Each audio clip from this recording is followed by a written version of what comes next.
नमस्कार, आप देख रहे हैं एनबीसी भारत। मैं हूं आपके साथ पल्लवी सिंह। इजराइल ने एक नया आगाज किया है। इजराइल ने गाजा से के लोगों से कहा है कि वो गाजा सिटी खाली कर दे। 24 घंटे में वादी गाजा में रहने वाले फिलिस्तीनी वहां से हट जाए। वहां रहने वाले लोग उनके दुश्मन नहीं हैं, वो केवल हमास का खात्मा करना चाहते हैं। दूसरी ओर हमास ने लोगों से कहा है कि वो अपनी जगह छोड़कर कहीं ना जाए, जहां है वहीं बने रहें। वहीं इजराइल के आदेश पर यूनाइटेड नेशन के प्रवक्ता ने कहा है कि इस इलाके में 10 लाख से ज़्यादा लोग रहते हैं। ये गाजा की आधी आबादी है। इन्हें इतने कम समय में वहां से हटने का आदेश देना उनकी ज़िंदगी से खिलवाड़ करने जैसा है। इससे मानवीय संकट पैदा होगा। यूनाइटेड नेशन ने अपील की है इजराइल से इस ऑर्डर को वापस ले लिया जाए। इस बीच हमास ने बताया है कि गाजा पर की गई इजराइल की एयर स्ट्राइक में 13 इजरायलियों की मौत हुई है। ये उन लोगों में शामिल थे जिन्हें हमास ने 7 अक्टूबर के हमले के बाद बंधक बना लिया था। जंग के 7वें दिन अमेरिका ने विदेश मंत्री एंटनी ब्लिंकन ने फिलिस्तीन के राष्ट्रपति महमूद अब्बास से मुलाकात की है। इजराइल की सेना ने इस बात को स्वीकार कर लिया है कि वो 7 अक्टूबर को हुए हमास के हमले को रोकने में नाकाम रहे। इजरायली सेना चीफ ने कहा, लोगों की रक्षा करना सेना का काम है, लेकिन हम इसमें नाकाम रहे। यह हमारे लिए सीख है। अब समय जंग का है।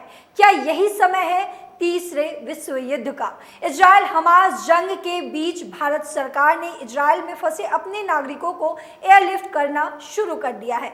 शुक्रवार सुबह 212 भारतीय नागरिकों को लेकर एयर इंडिया की फ्लाइट दिल्ली पहुंची। दिल्ली एयरपोर्ट पर केंद्रीय मंत्री राजीव चंद्रशेखर ने सबका स्वागत किया। वहीं भारतीय समय के अनुसार इजराइल के डेविड बेन गुरियन एयरपोर्ट से गुरुवार देर रात 12:44 पर फ्लाइट ने भारत के लिए उड़ान भरी थी। इजराइल में करीब 18,000 भारतीय रहते हैं। दूसरी तरफ हमास ने इजराइल के हमले के खिलाफ शुक्रवार को दुनिया भर में विरोध प्रदर्शन का आह्वान किया है। फिलिस्तीनियों को वेस्ट बैंक और पूर्वी यरूशलेम की अल अक्सा मस्जिद तक मार्च निकालने को कहा गया है।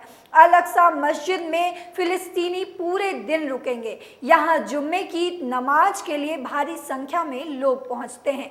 हमास ने अपने समर्थकों को इजरायली सैनिकों से भिड़ने की खुली छूट दे दी है। वहीं इजराइल ने विदेशों में अपने नागरिकों से सावधानी बरतने की भी अपील की है। 12 अक्टूबर को हुए हमले में 151 फिलिस्तीनियों की मौत हो गई, जिसके बाद गाजा में कुल मौतों का आंकड़ा 1417 हो गया। इनमें 447 बच्चे हैं और वहीं 6,268 लोग घायल हुए हैं। अल जजीरा के मुताबिक 6 दिन में गाजा की 22,000 से ज़्यादा इमारतें तबाह हुई है।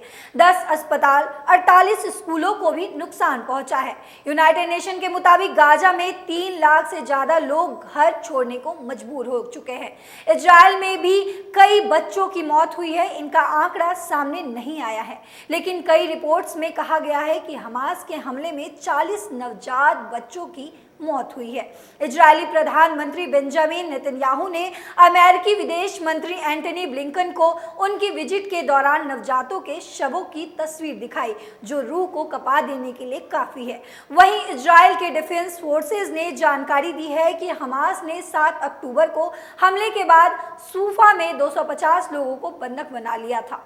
इसके बाद एक ऑपरेशन के तहत उन्हें जिंदा बचा लिया गया।